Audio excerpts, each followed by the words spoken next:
শুটকির এই রেসিপিটা কিন্তু আমার সবসময় ভালো লাগে। বিশেষ করে বিভিন্ন ধরনের সবজি আর সাথে শুটকি দিয়ে এভাবে যদি মাখো, মাখো করে রান্না করা হয় তাহলে কিন্তু অনেক বেশি ভালো লাগে। ভাত কিন্তু কয়েক প্লেট অনায়াসে শেষ হয়ে যাওয়ার কথা। তো যেই হোক চলুন দেখে নেই আমি এই রান্নাটা কিভাবে করি। প্রথমেই একটি কড়াইতে আমি তেল দিয়ে নিয়েছি, তারপরে দিয়ে দিচ্ছি পেঁয়াজ। আর শুটকি রান্নায় সবসময় কিন্তু তেলের পরিমাণটা একটু বেশি দিতে হয় আর পেঁয়াজটাও আমি সবসময় একটু বেশি দেই। তারপরে এখানে দিয়ে দিব আমি শীতল ২ টা শুটকি। আর এই শুটকিটাতে একটা কাঁটা কম আর চ্যাপা শুটকিও আপনারা দিতে পারেন। কিন্তু চ্যাপার চাইতে এই শুটকিটাতে বেশি ভালো লাগে খেতে।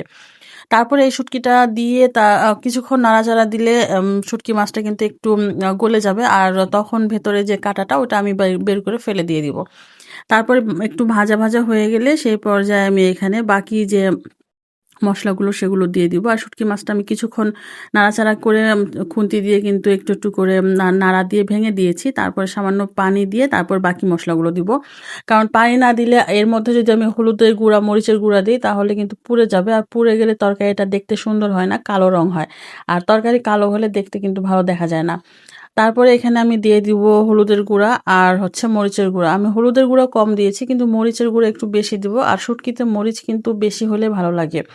আর আমার মতো এভাবে যারা শুটকি খান তারা অবশ্যই জানেন মরিচটা দিলে কতটা বেশি ভালো লাগে। বিশেষ করে গুঁড়া মরিচটাই বেশি দিতে হয়। কাঁচা মরিচ দিলে কালারটা অত বেশি সুন্দর আসে না। তারপরে দিয়ে দিচ্ছি অল্প সামান্য ধনে গুঁড়া, তারপর দিয়ে দিয়েছি স্বাদ মতো লবণ। আর আমি কিন্তু এই শুটকিতে আগে রসুন দিইনি। রসুনটা আমি পরে দিব। আগে দিলে শুটকির যে রসুনটা সেটা একটু ভাজা, ভাজা হবে। ওইটা আলাদা স্বাদ। আর আমি এই রসুনটা যখন মসলাটা কষানো হয়ে গেছে সেই পর্যায়ে রসুনটা দিয়েছি এবং তারপরে আরও কিছুক্ষণ কষিয়ে নেব। আর দিয়ে দিয়েছি ২ টা কাঁচামরিচ। আর এভাবে রসুন দিলে রসুনটা কিন্তু যখন রান্না শেষ হয়ে যায় রসুনটা গোটা, গোটা থাকে আর নরম হয়ে যায়। এটা খেতে বেশি ভালো লাগে।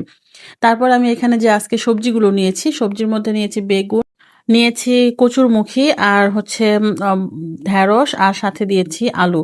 আর এই তরকারিটা কিন্তু অনেক নরম, নরম হয়, খেতেও ভালো লাগে। বিশেষ করে কচুরমুখীর সাথে বেগুনটা কিন্তু খুব বেশি ভালো লাগে। তো যেই হোক তারপরে আমি কিছুক্ষণ এটা কষিয়ে নেব।